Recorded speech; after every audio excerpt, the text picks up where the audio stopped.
Hello మరియు స్వాగతం. భారతీయ తత్వశాస్త్రంలో ఆది శంకరాచార్యులు ఒక గొప్ప వ్యక్తి. ఆయన మన ఆధ్యాత్మిక మరియు సాంస్కృతిక వారసత్వంపై గాఢమైన ప్రభావాన్ని చూపారు. కాని ఆయన ఎందుకు ఈ తరం గుర్తింపు పొందారు? ఆయన అద్భుతమైన జీవిత ప్రయాణాన్ని తెలుసుకుందాం. నమస్కారం.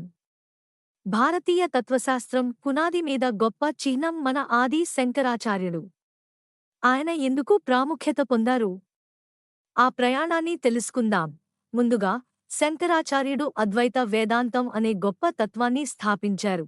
అద్వైతం అంటే బ్రహ్మ సత్యం, జగత్మిథ్య అని ఆయన వివరించారు.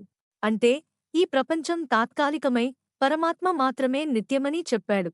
శంకరాచార్యుడు భారతదేశం అంతటా పర్యటించారు. పలు ప్రాంతాల్లో వేదాంతంపై వాదవివాదాలు జరిపి తన తత్వాన్ని స్థిరపరిచారు. ఆయన 4 ప్రధాన మఠాలను స్థాపించారు: శృంగేరి, దక్షిణ భారతం, జ్యోతిర్మఠం, ఉత్తర భారతం, ద్వారకా, పశ్చిమ భారతం, పురి, తూర్పు భారతం. ఇవి హిందూ ధర్మానికి ఆధార స్తంభాలుగా నిలిచాయి. ఆది శంకరాచార్యుడు అనేక వేదాంత గ్రంథాలు రాశారు.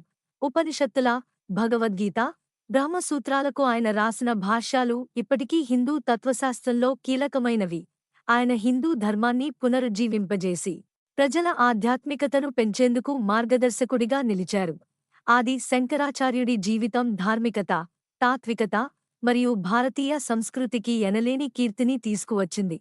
అలాంటి మహామహుడికి మనం శిరస్సు వంచి నమస్కరిద్దాం. మీకు ఈ వీడియో నచ్చిందా? అయితే లైక్ చేయండి, షేర్ చేయండి మరియు మా ఛానల్ను సబ్స్క్రైబ్ చేయడం మర్చిపోకండి. జై శంకర!